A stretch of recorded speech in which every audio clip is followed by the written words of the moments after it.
Doctor నాగుల Venu Yadav, assistant ప్రొఫెసర్గా పనిచేస్తున్నా. యాదవ మేధావుల సదస్సు ఏర్పాటు చేయాలి, ఈ సదస్సులో చాలా విషయాలు సుదీర్ఘంగా చర్చించాలి అని ఆలోచన చేసి ఈ కార్యక్రమాన్ని ఏర్పాటు చేసినాను. యాదవ జేఏసీ నాయకులందరినీ కూడా అభినందిస్తూ, చర్చలు అనేది నిరంతర ప్రక్రియ. ఒకసారిగా చేసేసి వదిలేయడం అనేది సరైనది కాదు. ఎందుకు ఒకసారి వదిలేయకూడదంటే సమాజంలో నిరంతర మార్పులు సంతరించుకుంటూనే ఉంటాయి. ఆ మార్పులకు అనుగుణంగా మనం ఏం చేయాలి అనేది చర్చించుకొని దిశానిర్దేశం చేసుకోవాల్సిన అవసరం కులానికి ఉంటుంది. అంటే చర్చల ద్వారా ఏదో ఒక మంచి ఫలితం బయటికి వస్తుంది. ఆ ఫలితాన్ని మనం అందరం ఆచరిస్తేనే ఈ సమాజంలో పోటీలో మనం నిలబడగలుగుతాం. లేదు అంటే వెనుకబడిపోవడానికి అవకాశం ఉంది ప్రజాస్వామ్య వ్యవస్థలో. కులం అనేది అత్యంత ప్రధానమైన అంశంగా సమాజంలో కనిపిస్తుంది. ప్రతి దానికి పుట్టింది మొదలు చచ్చిపోయేంత వరకు, రోజు మేల్కొన్నప్పటి నుంచి నిద్రపోయేంత వరకు కులం అనేది ప్రతి వ్యక్తిని మనం వెంటాడుతూనే ఉంటుంది. దాన్ని తక్కువ అంచనా వేయడానికి వీలు లేదు.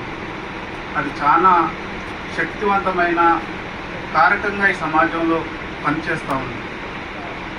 మతం కంటే కులం ఈ సమాజంలో చాలా శక్తివంతంగా పనిచేస్తుంది అనేది మనం తెలుసుకోవాల్సిన అవసరం ఉంది. మతం వల్ల మన సామాజిక వర్గాలకి పెద్దగా నష్టం లేదు, దానివల్ల మనకి కలిగిన ఇబ్బంది కూడా లేదు చరిత్రలో. ఇప్పుడు కూడా ఎట్లాంటి ఇబ్బంది లేదు, భవిష్యత్తులో మనం చెప్పలేదు. కులపరంగానే మనం ఈ సమస్యను ఎదుర్కొంటున్నాం అనేది వాస్తవం. అవకాశాలైనా, ఆత్మగౌరవమైనా, అభివృద్ధి అయినా, అధికారంలో భాగస్వామ్యం అయినా, ఇవన్నీ దేంతో ముడిపడి ఉన్నాయంటే కులంతోనే ముడిపడి ఉన్నాయి.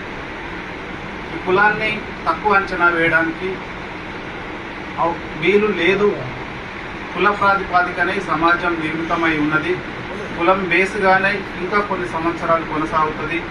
కాబట్టి కులాన్ని బేస్గా చేసుకొని చర్చించవలసిన అవసరం ఉంది. ఒక కులం వెనుకబడి ఉన్నది అంటే, లేదా ఒక కులం అధికారంలో భాగస్వామ్యం అయింది, అభివృద్ధి చెందిందంటే దానికి ఆ కులమే కారణం. అంటే ఈరోజు రాష్ట్రానికి రేవంత్ రెడ్డి ముఖ్యమంత్రి అయ్యిండు అంటే అతని తెలివితేటల కన్నా, మంచితనం కన్నా, విలువల కన్నా అతనికి ఉన్న కులమే అతన్ని కుర్చీలో కూర్చుండబెట్టింది అనేది నిజం. అతనేం మంచివాడు కాదు, లేకపోతే అందరికన్నా తెలివైన వాడు కాదు, ఇంకా ఏ రకమైన సమాజాన్ని సేవలు చేసి ఇంకా సమాజాన్ని దిశానిర్దేశం చేసేంత జ్ఞానవంతుడు అయితే కాదు. ఏంది మరి ఆయన సీఎం కుర్చీలో కూర్చున్నాడు అంటే కులమే. ఆ కులం కాబట్టి ఆయన ఆ సీఎం కుర్చీలో కూర్చున్నాడు అనేది మనం గమనించుకోవాల్సిన అవసరం ఉంది. అయితే మనం ఎందుకు ఆ కుర్చీలో కూర్చోలేకపోతున్నాం? మనం ఎందుకు రాజకీయ వ్యవస్థలో భాగస్వామ్యం కాలేకపోతున్నాం అంటే, వాస్తవంగా సమాజం పోకడను అర్థం చేసుకోవడంలో మనం వెనుకబడిపోతున్నాము. చర్చలు లేవు, ఆలోచనలు లేవు, సమావేశాలు లేవు, పుస్తకాలు లేవు, ఒక ఐడియాలజీ లేదు, ఒక ఆలోచన లేదు. కాబట్టి